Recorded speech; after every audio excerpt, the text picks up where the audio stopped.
This is sweet and sour Larry Sweeney, 19-time ICWA Texarkana television champion, and you're listening to InYourHeadOnline.com. I think we got Sonny Roselli and Larry Huntley here, Team Elite. That's us. How are you Welcome. doing? Oh, we're doing good. How are you guys doing? Good after a long week. Yeah. Well, welcome to In Your Head Friday night. We got a little bonus show here. You guys are the first guest Thank ever. You. Yeah. First ever guest Friday night? Yep, our first ever guest on Friday night. You usually do the show on Wednesday night. Exactly. So we're going down in the record book, right? First ever? That's right. Yeah, you guys can add that to your accolades. That's right. We're going to be a trivia question someday. I think so. And you're also going to be the first people interviewed by Buck, who's my guest co-host this evening. What's his name? Buck. He's been on the show many times. Yeah. Buck from Maine? Buck, where are you from? I'm from Tennessee, actually. All right. We wrestled a wrestler named Buck Naked once. Was it him? No, that was not me. That was not me. Oh man, I think that's a good gimmick for Buck though, if he ever does get into wrestling. Please, I could just by his voice. Please don't get butt naked. Naked. I don't know. I think there might be some female fans out there. Don't have to worry about his selling Polaroids. That's what he needs. Or maybe even some male fans. You never know. Uh-oh. Let everybody know if you guys want to, if anyone wants to check out you guys, MySpace.com, Huntley Roselli, it's not .com after that. So MySpace.com/Huntley Roselli. That was an awful There you go. Yeah. I'll clean it up in the editing. It'll sound wonderful. It'll sound wonderful in the editing. All right. Yes. That's excellent. So how you guys doing? You guys got any big shows coming up? Go ahead, Sonny. Oh, we got some big shows. As for wrestling, we're going to debut in Quebec this weekend. We got a big show the 21st, the day before Thanksgiving. We got an Al Biondi Memorial Tournament, which up here in the state of Maine, we have an athletic commission.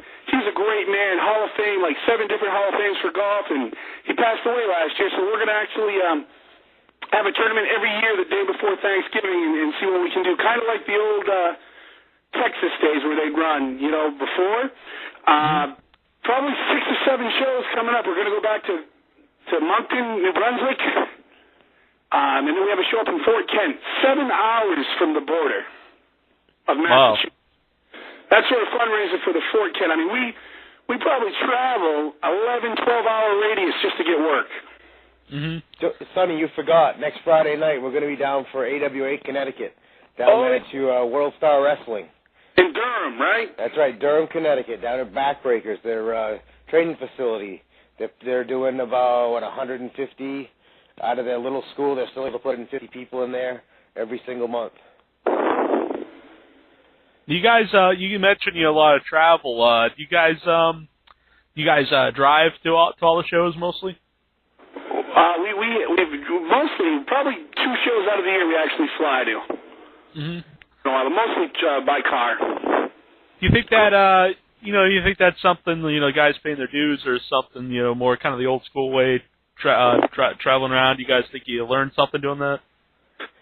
I think a lot fewer people are paying their dues by traveling the road than they used to. I know a lot of people, I don't want to travel 3 hours, that's a long way. 3 hours to us is just getting going. We haven't stopped the first time for gas. 3 hours is a short trip. We've got trips where we're going 12 hours. We're going, we have to drive. We live in Maine. We're 4 hours from anywhere. So for the show, we have to travel to get to the show. That's right. We should be down. We're driving in February down to West Virginia. What is that, Sonny? 13 hours? Yes, 13. Yeah, I was in West Virginia just recently. My co-host on the regular show, 1 Inch Biceps, he's in West Virginia. Was that the weekend that BC beat West Virginia in the last 3 minutes? I don't think so. I'm not sure, but I remember when we flew in and he picked us up at the airport, and he's like, I guess I'll tell you guys now, but that's the airport that movie is about, where the whole team blew up and died. Oh my! Good. Yeah, so that made me feel very sick. They told you that after you landed, though, right? Right. All right. See, half it's gone already. Yeah. You gotta worry about getting back home. Yeah, I'm myself in Massachusetts, and we refer to people from Maine usually as maniacs. I don't know if you guys are aware of that.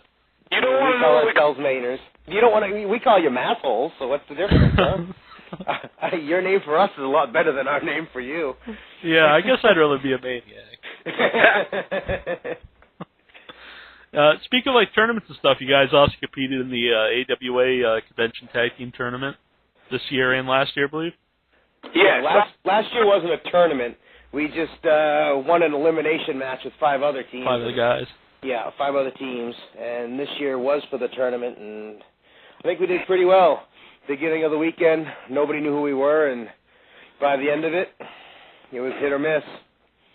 Everybody knew who we were. Cool. That goes for not just the wrestlers. That goes for the other the fans. That goes for the wrestlers, the other promoters that were at the building, all the way to the top. We have a tendency to be looked down upon because we're, big guys who are, we get a little fat on us. So when you first meet us or you see us, you don't think we're very athletic. And then some of the things that we pull off, people are very entertained. A couple of fans have come up to me and said, "Oh my God, I can't believe you had the match you had." Just because I'm 6'3", 320 pounds, and I look just like a big giant corn-fed guy from Maine. Right. Right. I'm the smaller one. I'm 6 foot and 270. It's funny because everyone looks at me. You're big. I go, you ought to see my partner. Yeah. Do you think that? You going, Buck? That's something I was going to ask about. It says on your website one of your moves is the elbow drop, and I was just wondering if you could do it better than Jay Lethal. You do not need to be called up here doing that. Okay. I'm not going to say I'm better than anybody. Oh yes, yeah. But I will tell you, if you can see the 170-pound elbow coming off the top rope, would you rather get hit with that or the 270-pound elbow off the top rope? Oh, Lord. I'll tell you one. With the lighter guys doing those moves, they're impressive. They look great. But when you see somebody 300 pounds jumping off the top, even if you hit it as perfect as the other person, it still looks more devastating because they're hitting the mat. Is that a caller here on the line? Caller, do you have a question? The caller, he was intimidated and he hung up. he didn't want to people before. Yeah, he didn't want to take the 300-pound elbow. What do you guys do for the double team maneuvers, like finishers and whatnot? Double team moves. We love the 1980s. We do the double slingshot. Tully Blanchard did it great as one. So we decided to make it double good by doing it as a tag team. Our actual finisher, we call it big business because that's how we get paid. It's I put him in a Cobra clutch and a side Russian, and Sonny comes off the roof and boots him in the face, and we do all at once. We also have another one. Larry puts him in a sharpshooter or Texas Cloverleaf. Yeah. And I the ropes and leg drop him to the back of the head. I mean, it's quite effective. Yeah, tell us if you go on. The other thing we do is more of a combination. I usually use a Death Valley driver, and then you see Sonny coming off the top rope with a 325-pound splash. Sweet. Yeah. I was to say, if you see your guys' highlight video up on your MySpace, that's why I brought up, because you guys do a lot of double team moves, which to me is cool because you don't see that too often anymore. Used to be you were saying back in the 80s, you saw Midnight Express and Rock and Roll Express. Mostly Midnight Express. I mean, they would always be coming out with your really innovative double team moves. Right. Tag team wrestling has lost a lot. Everybody is two individuals that are pushed together, and each guy is trying to get his stuff off. Mm-hmm. Whereas we feel we do a better job as a tag team, so we work off each other really well.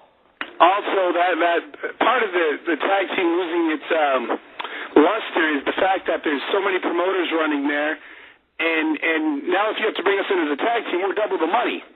It's economics. If they're running small shows, they can't bring in, they only have 6 matches, so they only want 12 guys. They don't want to bring in 2 extra guys, because now you have to pay us 2 of us, and then you have to trans us in. I mean, it's just economics. I believe that's part of the reason why tag wrestling has gone away. Mm-hmm. Badly. Yeah, do you think, you said about, 2 guys stuck together, you think kind of like maybe in WWE or whatever, people don't want to do a team; they want to be like the single star. Well, of course, that's all because of merch, right? They get downside contracts and they make it off their merch. So, do they want to split that? Right. Yeah. I don't think the Legion of Doom and the Road Warriors. I don't know if they would have been the same, if they were separate. No, right. Absolutely not. And me and Sonny, we worked for the first 3 years beating the hell out of each other, and we learned a lot by wrestling each other and kicking the shit out of each other, quite honestly. And we just clicked from the day one working against each other, so it made it even easier to work together. It was, we worked 3 or 4 times every single month against each other. And quite frankly, we were the 2 biggest guys in the company. So when you're the 2 biggest guys, why would you want to beat the hell out of each other when you can beat somebody else up? Right. And I'm not going to tell you it's real because I know what's going to happen beforehand, but I can guarantee you I get sore at the end of the night. Mm-hmm. And anyone that doesn't think so, come try it. But it's much easier working with him than against him. He's stiff. And Larry and I saw that there was a lack of tag team. Absolutely. That move alike. You go to a show, they got their own gear, they don't look alike, they just tag in and do their individual moves. We saw that there was a niche that we might be able to get some more bookings if we were a true tag team. Right. Yeah, they said not place. Were you saying something, Buck? Yeah, you guys worked against the Heartthrobs, which is one of my favorite teams. What was that like? You want the truth? You want the truth? Yeah. The truth. The truth is it was a really, really good match. The fact of the matter that we weren't on their level, at one time, it was hard. They didn't want to give us much, but we took what we could. Mm-hmm. Because, again, our parents were fat guys. You don't think we can work? We actually put together a really good match with those guys. The crowd was very entertained. But, again, we had to fight for whatever we had. Do you run into that a lot if you guys wrestle somebody that was happen to have a run somewhere else, or if it's guys that might have a great physique or something, they might look down on you? Yeah, I think we initially do until they see a match of ours or until they wrestle us and they realize that we're there for business and we're gonna produce. Have you've heard of Mike Taylor? He was in that tournament as well in Wisconsin. He was WWE developmental. Micah Taylor. He was down in Florida, and he was developmental. Got released. He was sent over there by Hawaii to be in the tournament, and he didn't say anything before. As soon as he saw us work, we walked out back, and he goes, I didn't expect much of you by looking at you, but you guys can wrestle. You guys can work. We do that to a lot of people. Turned a lot of heads, and we've turned a lot of heads. Everyone looks at us and goes, wow, you're a couple of fat guys. Yeah, well, I'm a fat guy that can wrestle. And people have to see us to believe us. Mm-hmm. Everyone, you're 270 pounds, you're fat. Okay, I'm fat. And that didn't stop Heartbreak Express. They seem to have a pretty good reputation all over, the whole South and up into New England almost. Back in the day, it wasn't what your body looked like. It was only if you could wrestle. Yeah. No, definitely. The WWE in the 70s, there were 2 bodybuilders, and the rest of the guys made the bodybuilders look good. Yeah, the NWA back in the 80s. You got Dusty Rhodes and stuff. Right. The problem is now, if you look at the big guys, is they're booking on looks and not talent. You used to have to be 5 years in the business before they look at you. Now they're just booking you and sending you down to developmental. Mm-hmm. I was going to bring up the Dudley Boyz. I think ECW wasn't around for a place for them to be showcased. I don't think WWE probably would have gave those guys a chance. Oh, absolutely not. Especially, Bubba Ray is, 350? He can work like a mother. But no one would have given him a chance if they hadn't had enough stuff, all that stuff on tape. Devon is actually not that big either. He's jacked, but he's not like 6'4". It took a lot of tape and footage of them to get, to be on ECW for years and years and years before anyone would give him a chance. Here in our chat room, Ryman brings up the Nasty Boys, which is also that's a good team too. And great, they're great workers and can do a lot of stuff that you would never expect them to do. Yeah. Well, if anyone wants to check out Cheap Plug for us, you go over to inyourheadonline.com and you can listen to an interview with one of the Nasty Boys and with Team 3D. You should. Now another cheap plug, www.myspace.com/Huntley Roselli. Exactly. Too. There you go. That was a much better plug than my original one. Or you can go to the In Your Head one, and we have you right in the top friends. All right. You guys talked to... What was that? I was going to say, and you edited this so you sound good. Oh, yeah. That's the secret. You got to make sure that they listen on the archives. Not the archives. Right. That's why they make links. Now, you guys mentioned, wrestling each other, before you were a tag team. Did you guys train together? No. I've been in the business probably about a year and a half longer than Sonny. I was trained actually by an individual wrestler. His name's Matt Weber. No one's heard of him. And then after that, I started training with the EWA. If anyone's from the New England area, they'll remember the EWA up in Maine. And I was trained by Steve Ramsey, who was Scotty 2 Hotty's tag partner way back in the day as the Thunderbolts. Oh, excellent. Let's see a little of my history. I don't know if you all know Legion Cage. Yeah, you guys know Legion Cage at all? No, I'm not familiar with him. All right, well, he's been to Florida. He's been everywhere. He's trained by Adrian Street. He's my trainer. He is 5'5" and 155 pounds. So when I first got into training, he trained me like a cruiserweight. Right. So, you think that helped you? Oh, well, I don't know. I let a lot of little guys whip me around for a long time. But I love doing squats. Oh, and squats. My first day, I did Hindu squats. Right. It took me 2 weeks to come back. I couldn't even walk. What's funny about training is, you mentioned Larry. I emailed Larry trying to get some extra training, and his first response was, what are your stats? How big are you? Well, at the time, I was like 280. You were 3 what? 380. 380. Okay, there you go. I was 380, and I knew Larry had a ring just down the street from where I lived. He's like, no, can't help you. Destroy my ring. So I had to lose some weight. Can I make a suggestion? Sonny, every time you say something, one of us cuts you off, and nobody can hear anything out of your phone because you're on a speaker. Why don't you pick your phone up so the people can hear you? I like the speaker. See, that's much clearer. Oh, is it better? Oh, it's a lot clearer right now. Yeah, excellent. Okay. Did you have a question, Buck? Yeah, I was just wondering, did you guys ever consider trying out for Tough Enough or anything, or do you think they wouldn't have given you a chance? We were too old, I believe. We were past the 24-year-old limit or whatever. Oh, God. And at the time, the first Tough Enough, they didn't want trained wrestlers, and we'd already been wrestling for several years. Yeah. Mm-hmm. Would that have been something you pursued though? Like if you were like teenagers or whatever, when that started. Of course. Oh yeah, I didn't start till 27. Here, we live in Maine. There's no training schools. It wasn't until somebody brought one here that I got training. Mm-hmm. We don't live in the metropolis up here. Right. If we were down in Boston, there's places, and there's 2 or 3 places right there in Greater Boston. But when you're up in Maine and you got to keep, you got to work, you can't. That's the other thing about Tough Enough, which I found really funny, was the fact that you just lived in this house for free. All you had to do was go train 3 hours a day, and then you go home and you put ice on your knees. Whereas in the real world, all of us had to go to work for 8 hours in order to afford to go to wrestling school. You trained and then you had to go to work. You had to get up and do or go to school. And it wasn't as glorified. I would have loved for the opportunity just to train and be on TV. That's great. Right.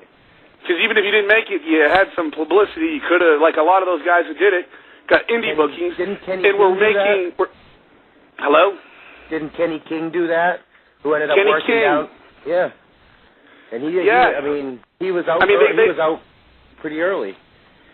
This is what I'm saying is that I've been in the business 3 years. These guys have not been in the business. They are getting bookings and paid far more than I was, and really weren't much better wrestler. You know, I mean, that kind of exposure made some of those guys some money for a short period of time. Mm-hmm. So I'd love to do that. You mentioned getting into wrestling at 27. Was it something you always wanted to do, though? Become a wrestler? Of course. Always wanted to, but you're stuck up here in Maine, you know, and this, the whole economics of it. I couldn't afford to, you know, quit my job and move to Boston, and I surely didn't have enough time to take, you know, 2 or 3 days a week and either not go to work, or when I get out of work, I got to drive 2.5 hours to Boston, train for 3 sleep, to go to work the next day for 8 hours. It's just physically, you know, there's not enough hours in the day. Right. You know, so and I just got lucky because I was at the gym, and a buddy of mine that I was training with, yeah, I used to wrestle. I'll train you. So he taught me. He started training me, and then things just started coming together. And then, you know, then I went to the EWA, which is where my local promoter in Maine. But if I hadn't just been lucky in the gym, I still wouldn't be wrestling. You know, it's all opportunity, and if you see it, you jump on it. My father told me back when I told him I wanted to be a wrestler at 18 years old, don't be stupid, go get a job or go to college. I really didn't have much choice. It wasn't until I could afford to pay for school myself, which is a great point that I bring up, that most people don't pay to get trained. Somehow somebody knows somebody and they have no respect. And unless you put out money, you're not, I don't know, I'm a little annoyed with some of the guys who say they're trained, and then I ask them where they're trained, and they can't tell me. How much money did you spend to be trained? And nobody comes up with a number because their buddy trained them. You know, it's quite irritating. Let's bring up, you know, go on, sorry. You finish your point there. What were you saying? I was good. Oh, okay. I was just going to say, when I met you guys, when I saw you guys wrestling, you were doing the hillbilly gimmick. You guys still do that, or you just do that, you know, occasionally? That was mine. We got booked down in Cape Cod. We're coming down. We have a long travel. Our guarantee was good. It wasn't great. The only way we figured we'd make any money is if we sold Polaroids and gimmicks. Well, 2 tough, fat, hairy men don't sell gimmicks. But you know what? Those lovable hillbillies sell gimmicks. I mean, we sold like 15 Polaroids, and Bundy was on the show. We were in some dark corner. And after our match, we sold, because the kids love it, the parents love it. It's a novelty. We've probably done it twice or 3. We've done it twice or 3 times. We'll do it whenever somebody needs us to do it, or when there's a chance for us to make some money. We knew there'd be a big crowd, and we knew that we could get down there and pull out some money. Yeah, that was a fun show. That you go on, sorry. Who doesn't love a hillbilly? Yes. Who doesn't love a hillbilly? Exactly. Right. There's a picture on our message board where when I met you, and looks like one of you is about to lick me or something. And one of the people on our message board said, "Did you lick Jack's face? And did you need shots after that?"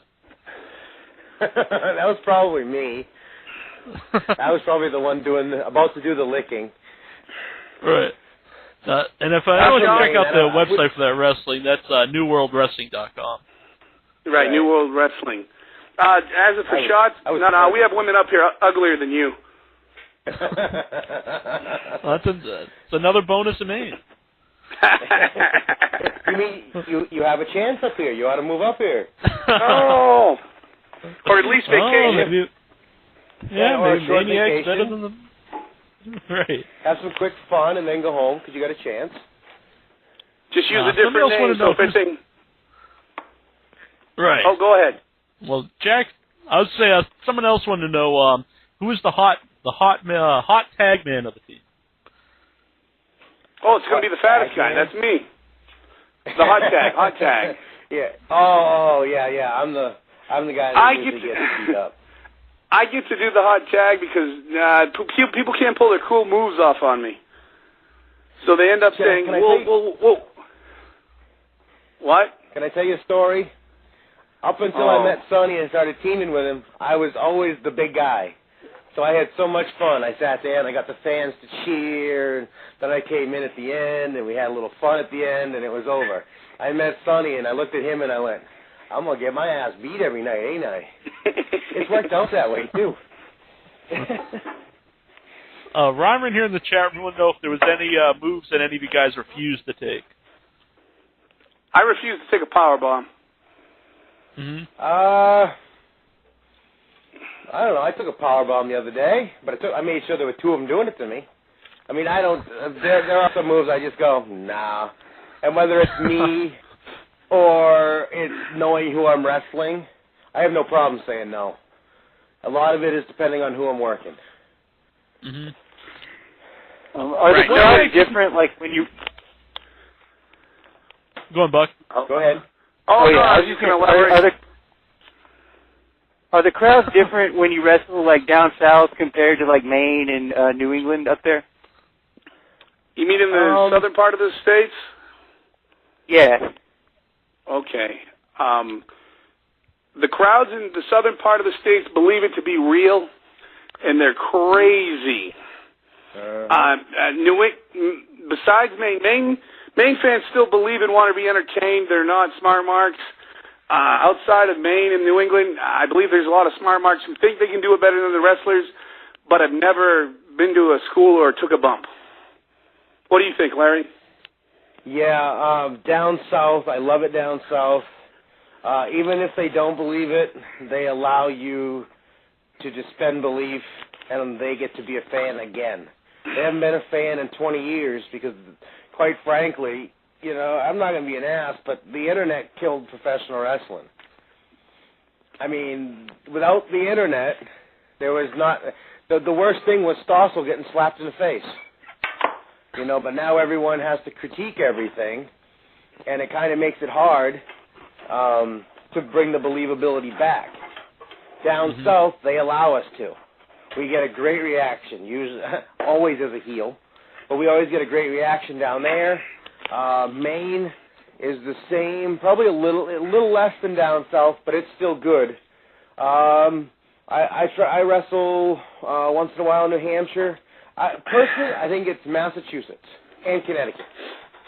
The northern part of New England is still pretty good. The southern part of New England has a lot of smart marks that know better than everybody that's actually in the ring doing it. Right. Another thing is we go up to Canada, and they are just as crazy, if not more crazy, about the believability as they are down south. It's New Brunswick, going up to Quebec. We haven't been up there yet, but New Brunswick is crazy. It might as well be North Carolina. I mean, Nova Scotia, same thing. Yeah, up in that whole area.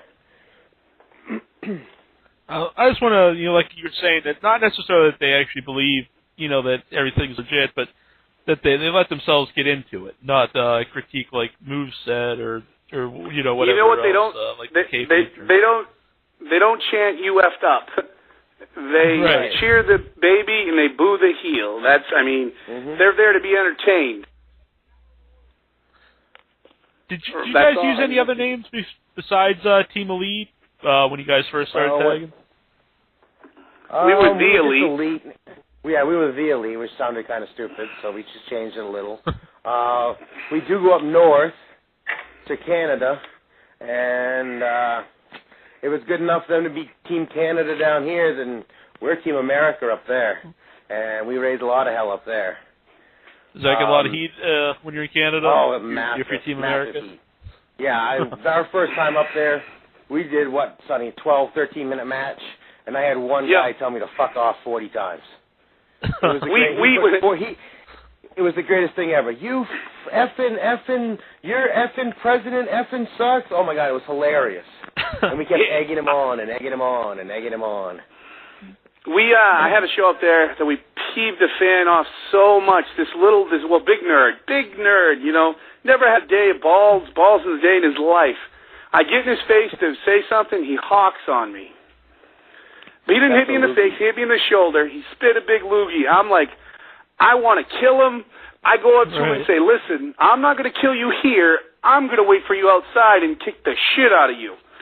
So now we have this fan who paid to get in who really I'm so impressed that I brought so much emotion to him that he actually did something ballsy. I had to get me and Larry eliminated. So the owner comes over, and I'm like, throw us out. So that was the only way to save grace, because why wouldn't I kick the crap out of the guy? Exactly. So they ended up throwing us out. That guy was so scared, he didn't show up for the next show. He came back and apologized to me before the show to make sure that I wouldn't kick the shit out of him. Well, what was kind of funny to me was I didn't know what was happening. All I know is at the time we were our tag champs, and Sonny put his belt down and made a beeline for this guy. And I had no idea. So the guy that was with us, I handed him the belt and said, I don't know what's going to happen. We may be fighting. Hold on to this. And I didn't know what it was for a while. Sonny didn't punch him, so I didn't punch him. I was ready to throw. Sonny didn't tell me nothing, so I just went along. Have you ever had any other run-ins with any fans or anything like that? Yeah, we've had some crazies. We've had people get in the ring. We've been at an outdoor show at a fair, and we stole the hometown kids championship belt. Next thing I know, there's a guy. Hello. Hello. Hello. I think we lost one. Disappeared. Yeah. I think we lost Sonny. I could continue the story. He'll probably be calling back. We took this kid's belt. It was his hometown, and literally we had fans step it because there was no walkway. So we had fans literally telling us to return his belt or they were going to thump us. And at that point, we turned from, yelling and screaming and doing all that shit to looking right in the eye and say, buddy, get out of her face or we're going to knock you out. It went from yelling to that, that death stare kind of thing. We turned real quick because there was 700 people there. And all we needed was for one of them to start it because you don't know how many are coming, and it was just crazy. Early in my career, I was in Vermont, and this guy jumped in the ring, and the heel tag team, actually, this was like really early. This was like right when I started, because I was actually refereeing and wrestling. And I was refereeing, and the guy slid in the ring. He was so pissed at the tag champs that he slid in behind them. One of them started kicking the shit, literally just kicking him in the ribs. And the other guy was hitting him with the belt, whipping him with the belt. And literally he was behind me. I jumped on him. I tried to choke him out over the top rope. And a wrestler by the name of Sonny Goodspeed was doing color for the television show they were doing. And he's pulling him out the bottom. So he's not going anywhere. And the two wrestlers are just kicking him in the ribs, put toes down, just beating the living shit out of this guy. It was hilarious. And me and Sonny, the other Sonny, the Sonny Goodspeed, had no idea. We're both, I'm trying to throw him over the top, and I'm choking him out over the top rope. Sonny's trying to pull him out under the bottom rope, and so obviously he's not going anywhere, and he just took a beating for it. But those are the only ones I've been in there with. I'm back. Yeah, hey, welcome back. You go. Hey, thank you. My phone died. Crazy. You have to charge those things. Sorry about that. That's okay. Hey, I got one more. The same show that the guy got in the ring, I'm sitting there wrestling this guy. I look up. I see this thing coming out because it's an outdoor show with lights. I move 2 inches. A frog goes flying by my head. Yeah. They threw a frog. They threw firecrackers. Firecrackers. Yeah, this Did place. They bring the frog did they bring the frog with them just to throw at you, or were there just frogs happen to be in the area? We were in a fair. It was a little fair, a country fair. Oh, okay. There's about 200 people there, and there's a pond right next to where we were. If you can imagine, we were elevated up on a stage about 3 feet, lights all around, and about 40 feet away was a pond. So, the guy just went over, grabbed the frog, and we made him so mad he chucked it in the ring. Anyone get thrown into the pond? The next year. Next year. Yeah, I think that was Cameron that did that. We used it as a gimmick, yeah. Yeah, dummies. Especially the pond was all muddy and bloodsuckers. I wouldn't go in. Gummy and stuff. No way. I'd be worried if frogs start coming down like one of the 10 plagues or something. It starts raining drugs. Oh, I mean, it's crazy because this town is redneck of all redneck hillbilly bums. We had a guy out and cut a promo, and he said, "Hey, what's 7 feet long, got 2 teeth?" He's like the line to the concession stand. The hillbillies were so mad he had to sneak away to get to his car because he thought he was going to get killed. Was that the same guy that was that the guy I had to walk to the car? Yeah. He walked around the show beforehand. Now, Maine and Minnesota were in the championship for hockey that year. Minnesota beat him, so he's walking around with a Minnesota shirt on and a hockey stick. And then he's asking all the kids, because they're all wearing wife beaters, if they actually beat their wives. Totally worked all the hillbillies. And then he came to me and went, "Larry, you walked me into my car. I don't want to get beat up after the show." So it's kind of funny. Buck, you still with us? Yeah. Who? Yeah, I'm still here. I was seeing Buck still here. Do you get a question, Buck? Yeah, Dish on the message board says, which wrestlers did you like most when you were kids? Go ahead, Sonny. I liked, well, as for Fed guys, Bruno, Bret Hart, but here in the Northeast, I had some guys you might not know of. Jumpin' Joe Savoldi used to come to my town almost every month. Big Steamboat used to come to the town. Tony Atlas and Tony Rumble used to come to used to have their local TV. They were my local Boston Bad Boys. Boston Bad Boys. What's funny is I have a tape. There's an original Boston Bad Boy, and it's not Tony Rumble. I don't even know who it is. But they used to come to my gimmick. Oh, yes, definitely. I got it on tape. What was that, the ICW? IWCCW? Both, right, both. I used to watch. Well, first it was ICW. Right. They came to Maine everywhere. Yeah. Yeah, that was on my local access too, when I was a kid, was the ICW. And they had you said Jumpin' Joe Savoldi. I think Dreamer was there for a little while near the end. Yeah, Dreamer was.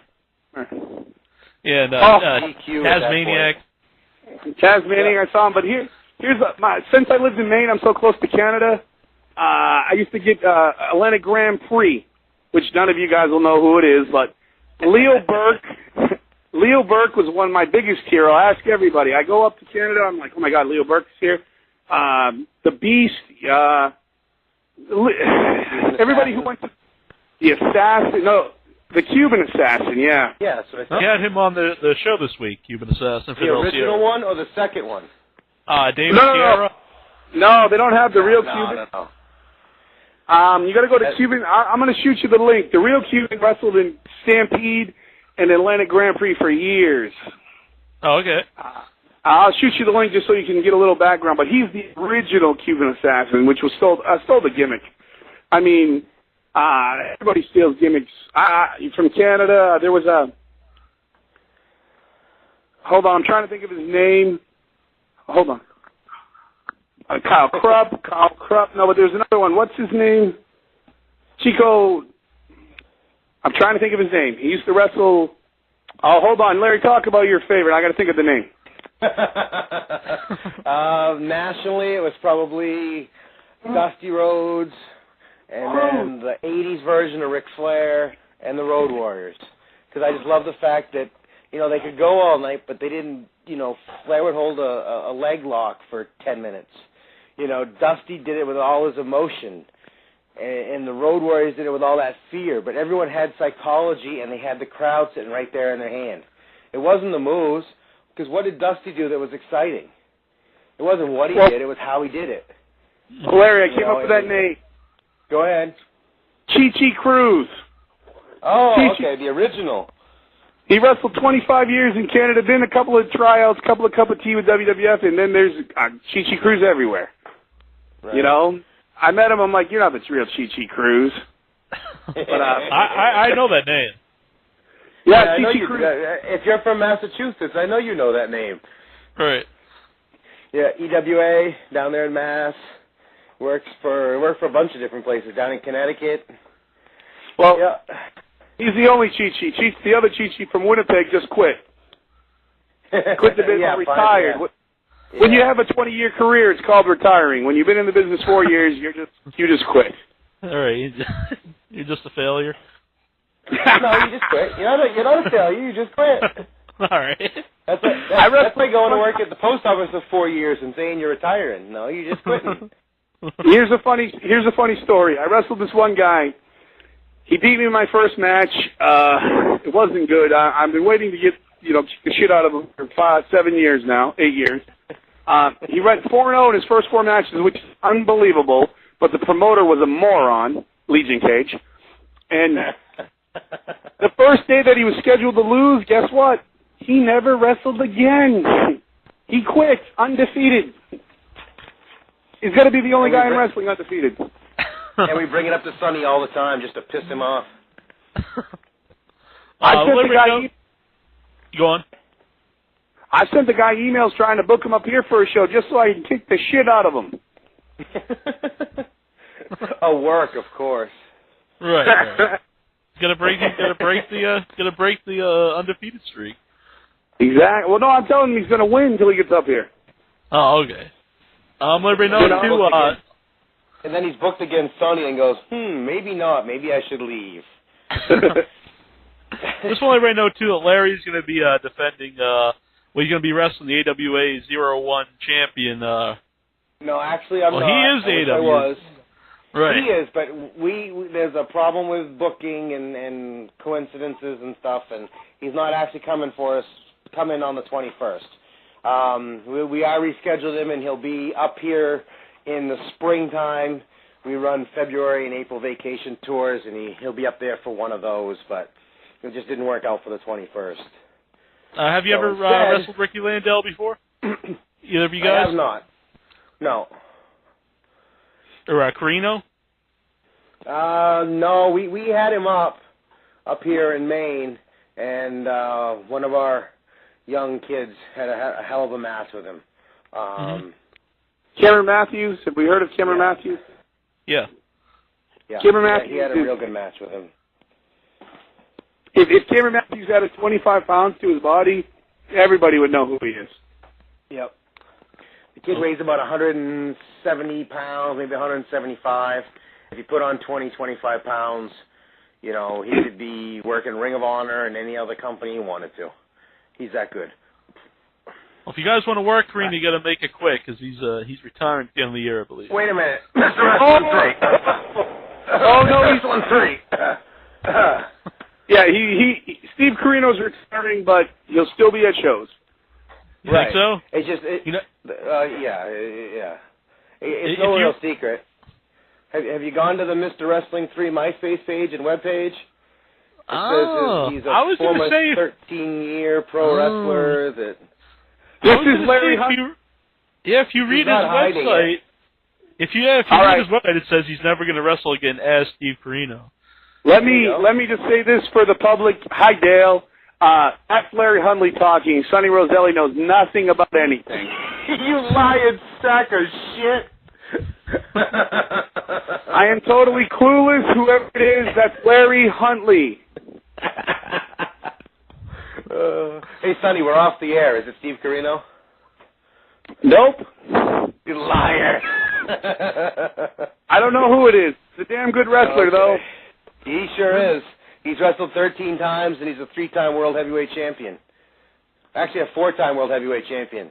Are you friends with him? It says. I know, it says it right on his site. Okay. But I know nothing, Dale Gagne, but Larry does. I've never seen it. I haven't seen him put the mask on, so I'm just making a guess. Dale, just book me, not Larry.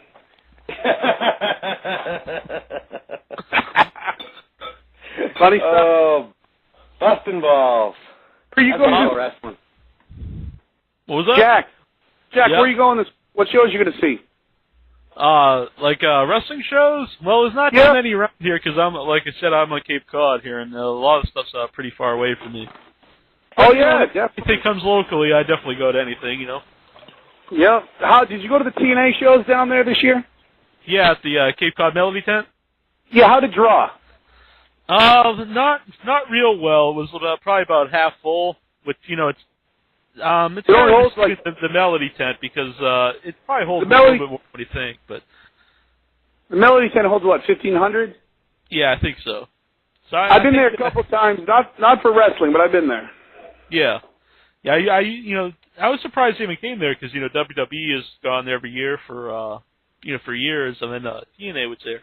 But the crowd that was there was just was really into it, which I was kind of surprised too, because I wasn't sure people up here really knew a lot about TNA. You know what? I don't think people in Maine know who TNA people are. I will not be. We can't bring them up. It'll just be throwing money away. Yep. Yeah, I was surprised though. I mean, people. It's kind of weird to me because the wrestlers, TNA kind of just the matches themselves are great, but a lot of times the angles and whatnot kind of take away from the show. Kind of remind you how good these guys really are if they just have matches. Exactly. Kurt Angle, everybody, pretty much all the stars were there. Black and they only drew 750. That's rough. Yeah, it wasn't. It wasn't that full. Did I ever tell you I wrestled for TNA? No. Yep, wrestled a couple times. Boy, did I enjoy their catering. What do you think of the six-sided ring? It was very easy because once you had the concept that it was a rope behind you, it's just like a regular ring. Mm-hmm. You run straight. If you run straight, there's a rope beside you. The other thing is like Sonny was going to run. I ran one. Sonny is lazy. I ran one. He don't run. Well, I guess it was a smaller ring, so maybe that's better. The catering was great, though. The catering was good, so... Yeah, it was good catering. Well, the first time I wrestled for him, it wasn't good. We were in Tennessee, and we were at, Port Jacks or some slop, but the next time I was down in Orlando, good food. Didn't they get rid of that Who did you wrestle for TNA? Me, Rumble and I both wrestled Jason Rumble. We wrestled Road Dogg in Conan. Oh, okay, when they were doing the... Yeah. Oh, yeah. I once... The next time I went, I was supposed to be a druid and get paid. I was 2 hours late. 2 hours late, lost the spot. How you doing? Not his fault. Who was a druid for? Druid was Eric Watts versus somebody, Raven. Oh, man. Oh, okay. Yeah, I wrestled the whole week. I wrestled all the way down from Maine to, where did I go, Nashville to Georgia to Florida.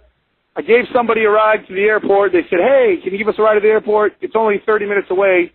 Well, the airport was really 2.5 hours away, which put us 2.5 hours late because we drive because we don't make enough money to fly. And I ended up watching the show from the stands. But I still got their catering. And he had a great seat to watch it. Had a great seat. I called my wife. Great news.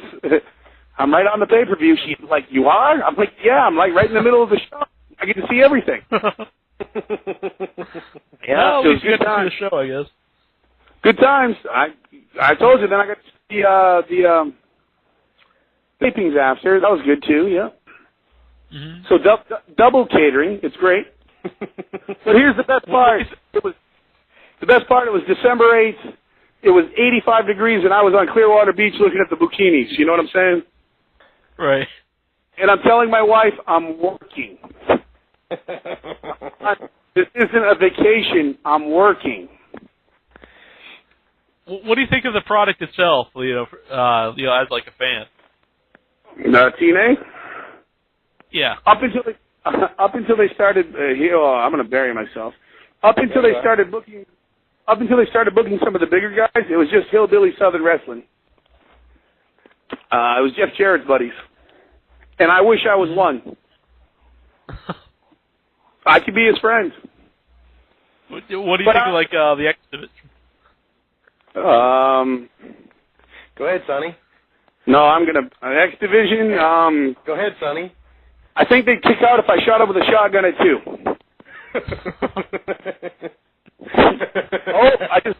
I blasted you with a shotgun. You kicked out. Oh, but a schoolboy got you. Right.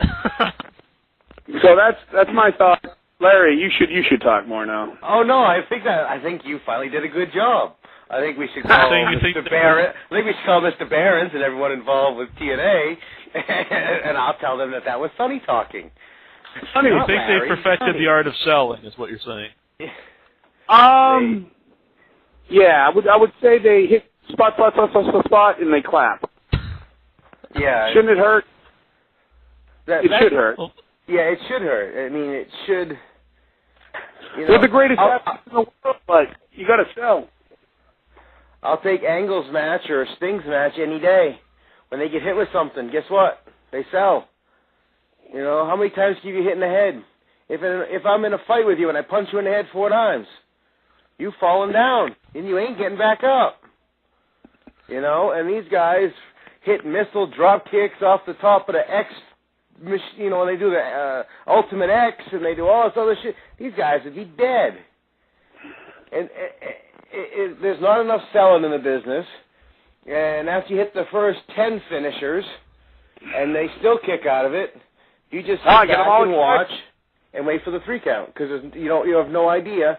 I mean, literally, have to run over to pin them. This is a lot of talk that we do in the cars as we drive for 6 hours one way. Yeah, we shit on everything. Yeah, I was say that a lot of times, we have like, the older legends on. They always say that's kind of the lost thing in wrestling is, all the talks in the cars. That's how people would learn. The young guys would hear stories from the older guys. The stories. Oh my God, we've been in the car with Honky Tonk Man for 7 hours, and I hear stories, and I'm like, holy cow, you can't believe something. You're like asking him, is that true? And he's like swearing to God, that's the honest God truth. Yeah. Gangrel. I've been in cars with Gangrel for 8 hours. Yeah. And he's telling me what was back in the day, and I'm like, wow, nobody would survive today if that's the way it was. Mm-hmm. Do you guys have any good road stories or rip stories you'd want to tell on here? You got a couple, kid. Rib stories. Well, there's one rib story. I got a couple. They're pretty funny. 10-day tour up in Canada. I'm wrestling 10 days in a row. There's this rookie lady who just got a newly breast implants, and she's the shit. She can't wrestle, but she thinks she can wrestle, but she got big boobs. So she's a witch, and Honky tells one of the other wrestlers, why don't you cup her in the ears and blow out her eardrums? To which I say, what a great idea, but no, maybe you shouldn't do that, bud. But Honky was so sick of her. She's been in the business 4 days, and she comes up to him and says, I think I'm going to New York in a couple of weeks. He's like, really? You've been contacted? No, but I'm sure they're going to pick me up. They still haven't picked her up. It's been 2 years. So this bimbo, I tell her that I have a bulldog, a puppy bulldog, roof, cute little puppy. Ask her if she wants to see my puppy bulldog. What I have in the car, which she hasn't seen for 4 days, but I have a puppy bulldog in the car. So we go 10 days. I tease her with the bulldog, rough. It's so cute. We go to the after-hour party where the paid event, the bar paid us to come over after the show, blah, blah, blah. And I finally get up, I'm drunk, and I ask her if she wants to see the bulldog. We blindfold her. She's thinking to see this cute little puppy. I pull my drawers down, drop it down, put my nuts between my ass cheeks, and bark like a dog. Okay. So I'm thinking Sonny, who's drunk, is getting thrown out of the bar. Well, this is Canada. The 50 people there give me a standing ovation and buy me a beer. We also have the standing rib, where it's we haven't done a lot to people. We just go do our business, have a good time, and leave. But we love to play with kids' minds. When I say kids, I mean rookies, 2-year guys. They've only wrestled probably 10 times. They put them in with us because they know we'll make them look good or whatever the hell they think. And we do one of two things. We either discuss nothing with them and just keep telling them, it's good. We'll see you out there. It's good. Don't worry about it. It'll be good. Or we'll call a match one way, and we'll go out and do nothing we called. And they get all frustrated and freaked out of their mind. It is the funniest thing ever. We just like playing mind games with people. We don't do anything really bad to anybody. No, ribs can be cruel. I've seen some stuff, and I'm like, oh, don't do it to me because I'm going to hurt you. Yeah, I've seen people glue shoes to the top of desks, take people's clothes, hide them. It was. I saw one. They took what's that? A lock, a lock you have for your bicycle. Yeah. And they took shoes together and they locked them up together and threw the key. I think that was a Curt Hennig rib back in the day. I think they talked about that in some type of interviews.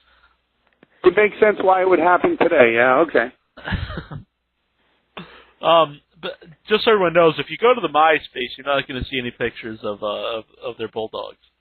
The bulldog. No. Well, because we get kicked off for that. I'll take the bulldog. You can book the bulldog though if you need a bachelor party. If you like chunky, go to our MySpace. If there's enough requests, maybe we'll put some pictures up on the website. Oh, there you go. He has no problem. I'll give him a couple beers. He'll be good. Well, the bulldog's famous. It's international. Yeah, in Canada, it's famous. That's international. Yes, I know. There's a question I used to ask in the early days of it here. I haven't asked for a while, but if there's anybody like in or out of wrestling, you could just quick kick square in the nuts, who would it be? Oh, see, now you're trying to get us in trouble. Hold on. Living or dead? Who would I like to kick in the nuts? Who would you like to Tim Kilgore. Did you hear it? Tim Kilgore. Tim Brooks? Oh, I think he killed Tim Brooks. No, I like to wrestle him. Tim Kilgore. He's a wrestler from the Massachusetts area who came to Maine one day. In the state of Maine, we have a wrestling license because you're licensed to be a professional wrestler. Mm-hmm. As I'm sitting there tying my boots, he says to the commissioner, I shouldn't have to buy one of those. Why is that, Tim? Well, I'm an actor. Well, I took giant offense to being an actor or a professional wrestler. Do you think Sly Stallone ever got punched in the face and knocked out a tooth? No.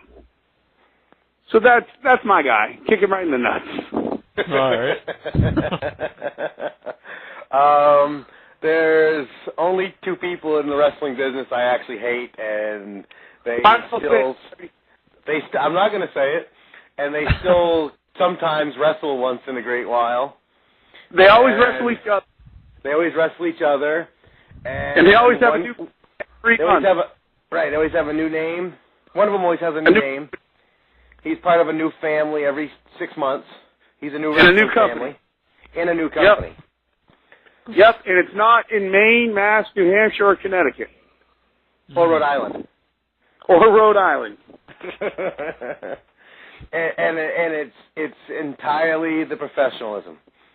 That's what it is. But anybody that knows anything about me or can put together those clues in about a minute and a half is on the internet and find out who it is. If anyone's out there and they can break the code right along with Jericho. Absolutely. Yes, that's right. They got the Save Us code, and now we've got the Team Elite code. That's right. Not in 5 of the 6 states in New England besides the northwestern one. Near Quebec. South of Quebec. Going to Montreal. I mean... Well, guys, really about that a few times. So we really appreciate coming on tonight. Anything you just want to tell everybody out there? We have lots of good shows coming. I don't know who, because we are in every corner of Maine in the next 6 weeks. We are in Central Maine on the 21st in Fairfield. We are going to be all the way out in Trenton, which is down by Calais, almost down east. And literally, I don't know how many people listen there, but we are putting on fundraisers. We love to donate money to all the little kiddies. Inside reference, right, Sonny? And, we are there on the 30th, December 1st. We're going to be up in Fort Kent. And, but also look for 7th of December, hold on, Sonny. The 7th of December, we're in Medway. So we got 4 shows coming in the next 6 weeks. And if you're anywhere in Maine, we got to be somewhere near close to everybody. And for all our fans outside of Maine, we're going to be in Quebec. We're going to be in New Brunswick. I think we're going to Nova Scotia. We're going to be in Connecticut, and then in January, I believe we're going to be in Pennsylvania. So we're looking to spread out. February, we're going to be in West Virginia. West Virginia. We're looking to spread out. I was going to say, try out the tag team name Team George W. Like when you're in Canada. See how that goes over. It's the same thing, buddy. We get the same heat. Once he's out of office, they won't care, but they'll still hate us. Right. We cut promos up there about how George W. is our leader and he should be the king of the world. Yeah. we told him that all it takes is Team America, Team Elite, to take over all of Canadian wrestling because it sucks so bad. So Larry, Larry, forget the one guy you're going to put over, the guy who's made you. Who's made you? Your little brother, Luke Hunter. Luke Hunter, Luke the Puke. Luke the Puke. Yes, he pukes. The Canadians, because we're so fast.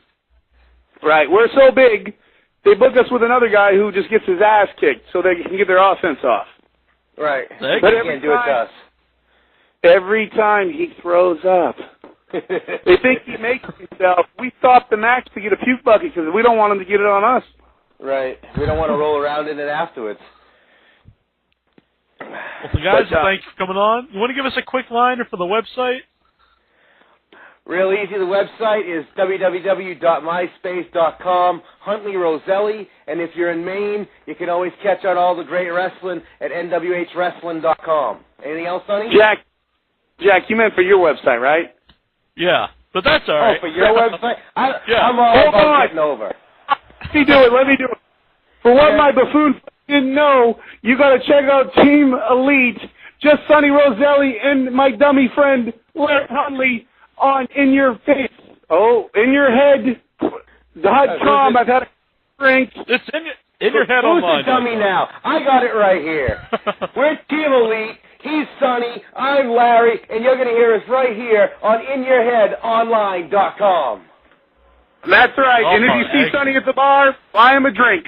Hey, this is pro wrestling referee Jason Jennings. I've been around the world, and I'll tell you what, I've listened to a lot of wrestling shows online. This, InYourHeadOnline.com, is probably the best wrestling show out there. Check it out. Hey, everybody, this is Santino here, and you're listening to In Your Head Radio.